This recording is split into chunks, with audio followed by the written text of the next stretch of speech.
নমস্কার বন্ধুরা, প্রচণ্ড গরমে বেরিয়ে পড়লাম এবার উত্তরবঙ্গের পথে। একদম কাক ভোরে আমাদের বাস যাত্রা শুরু হয়ে গেল। সঠিক ভোর ৫টায় আমাদের বাস ছেড়েছে উত্তর দিনাজপুরের কালিয়াগঞ্জ থেকে। এই বাস একদম ভোরবেলায় অপূর্ব তার যাত্রাপথ, খুব ভালো লেগেছে। এবার আমরা চলে গেলাম সোজাসুজি উত্তরবঙ্গের পথে। পুরো ভিডিওটা দেখতে থাকুন। উত্তরবঙ্গের এক অপূর্ব সুন্দর ডেস্টিনেশনে এবার আমাদের ছুটি কাটানোর পালা। পুরো পথের বিবরণ দেব, কোথায় কি করেছি না করেছি, কি খেয়েছি, কত খরচ, সমস্ত কিছু বিবরণ কিন্তু আপনারা এই ভিডিওতে পেয়ে যাবেন।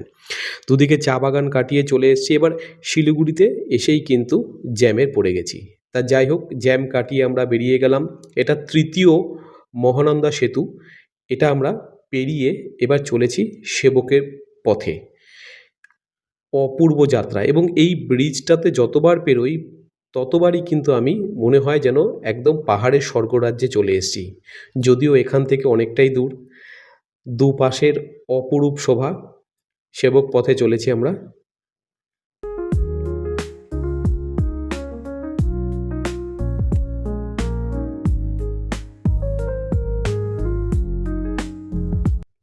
দূরে কিন্তু পাহাড়ের নীল রেখা দেখা গেছে এখান থেকেই।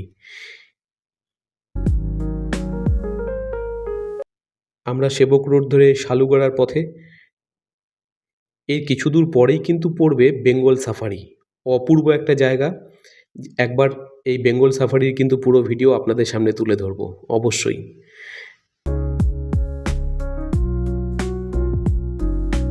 এই সবুজের টানেই তো এত দূরে আসা। উত্তরবঙ্গের এই অঞ্চলগুলোতে এলেই মনে হয় যেন একটা সতেজতা অনুভব করি। অপূর্ব। দুদিকে পুরো সবুজ আর সবুজ।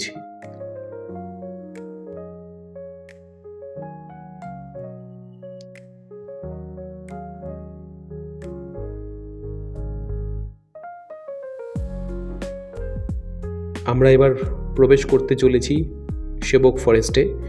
সেবক ফরেস্টের দুপাশের সবুজ ঘন জঙ্গলের মাঝখান দিয়ে বয়ে চলেছে কিন্তু একদম কালো পিচের রাস্তা।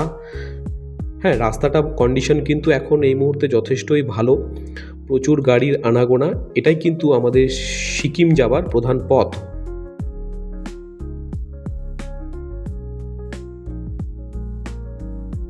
এই রাস্তা ধরে চলে গেছে সিকিম, কালিম্পং,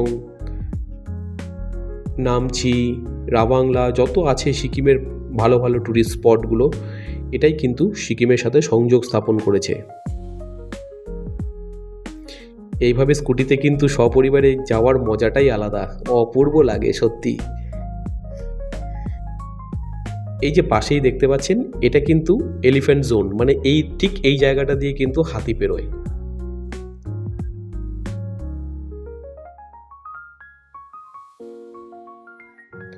প্রচুর গাড়ি, প্রচুর ট্যুরিস্টের ভিড়। এই সময় কেবল গরম পড়তে শুরু করেছে, গরমের ছুটি। এত ভিড়, এত ট্যুরিস্ট যে ভাবতেই পারা যায় না। সবুজের বুক চিরে আমাদের গাড়ি চলেছে কিন্তু সেবক ফরেস্ট দিয়ে। সামনেই কিন্তু পড়বে সেবক। আর সেবক পেরিয়ে আমাদের আজকের গন্তব্য কিন্তু লামাহাটা। আমরা লামাহাটায় ওখানে 2 দিন কাটাবো। তারপর ওখান থেকে চলে যাব তিনচুলে। প্রত্যেকটা জায়গা আপনাদের সামনে কিন্তু শেয়ার করা হবে। কোথায় কেমন থাকার খরচ, খাওয়া, সমস্ত বৃত্তান্ত। এই জঙ্গলের মধ্য দিয়ে যতবারই গেছি চোখ দুটো একদম জঙ্গলের মধ্যেই রেখে দিয়েছি। কেন? এই বোধহয় একটা হাতির দেখা পাবো। কিন্তু এতবার যাওয়া আসার পথেও কিন্তু আমি একবারও এই সেবক ফরেস্টে কিছুই দেখতে পাইনি। যদিও আমাদের সময়টা ঠিক না, আমরা বেশ বেলা করেই এখান দিয়ে যাচ্ছি। এখন বাজে অলমোস্ট 11টা।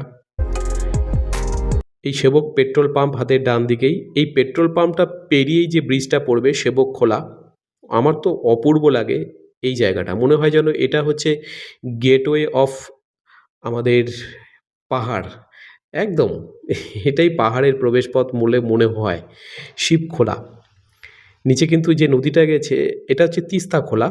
শিবখোলা না, তিস্তাখোলা। এই নদীটা কিন্তু গিয়ে ছোট্ট নদী একটা তিস্তাতেই মিশেছে। তারপর আমরা সেবক ব্রিজ পেরিয়ে, এই জায়গাটা আপনাদের কম বেশি সবারই জানা, সেবক কালী মাতার মন্দির। আমরা এবার চললাম সেবক কালী মাতার মন্দির পেরিয়ে চলে যাচ্ছি। এবার পড়ছে কিন্তু হাতের ডান দিক দিয়ে করোনেশন ব্রিজ বা বাঘপুল। আমরা বাঘপুল হাতের ডান দিকে ছেড়ে আমরা কিন্তু বেরিয়ে গেলাম সোজা পথে। এই পথ ধরেই আমাদের আজকের গন্তব্য লামাহাটা।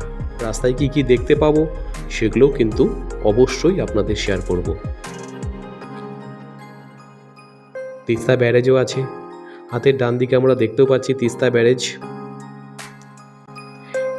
এই যে দূরে দেখা যাচ্ছে ব্রিজ, রেল ব্রিজ, এটা কিন্তু আমাদের প্রথম ভারত সরকার কিন্তু উদ্যোগ নিয়েছে সিকিমকে ভারতীয় রেলের আওতায় নিয়ে আসার জন্য। পথে সাময়িক বিরতি, একটু লাঞ্চ, যদিও আমাদের জন্য না, আমাদের গাড়ির ড্রাইভার যিনি আছেন তার জন্য লাঞ্চের থালি চলে এসে, আর আমাদের থালি সামনে অপেক্ষা করছে লামাহাটার হোমস্টেতে। আর আমাদের জন্য শুধু চা, অপূর্ব স্বাদ, পথের ধারেই দারুণ লেগেছে চা। ছোট্ট একটা রেস্টুরেন্ট, খুব সুন্দর। লক্ষ্য করেছি পাহাড়ে যত রেস্টুরেন্ট আমরা দেখেছি প্রত্যেকটাই খুব সাজানো গোছানো।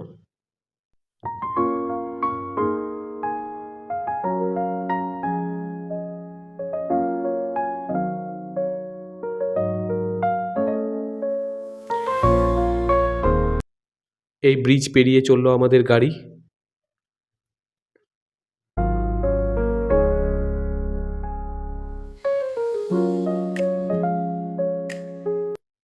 এরপর রাস্তাতে যতগুলো আমরা ভিউ পয়েন্ট দেখতে পাবো সেখানে সবগুলো জায়গাতেই দাঁড়াবো।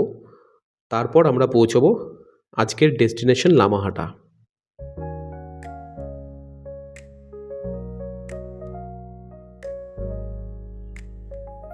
অপূর্ব লাগছে, দেখুন রাস্তায় একদম নির্জন, তেমন কোনো ট্রাফিকের ভিড় নেই, খুব শান্ত পরিবেশ।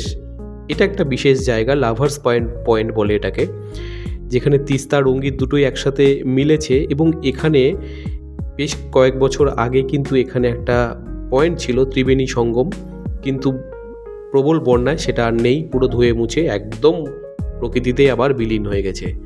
কিন্তু এখান থেকে সত্যিই প্রকৃতির অপরূপ, অসাধারণ অসাধারণ। এটা ভাষায় বর্ণনা করা এই দুঃসাহস বোধহয় হবে না। আপনাদের অনুরোধ করব লাভার্স পয়েন্টে একটিবার হলেও দাঁড়াবেন, খুব ভালো লাগবে।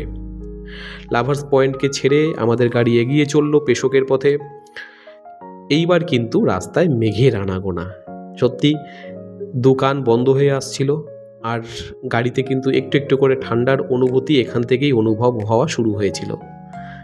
দেখুন নিচে মেঘগুলো, চা বাগান, মেঘ, পাহাড়, ব্যাস আর কি চাই বস, এটাই লাইফ, অপূর্ব। Next part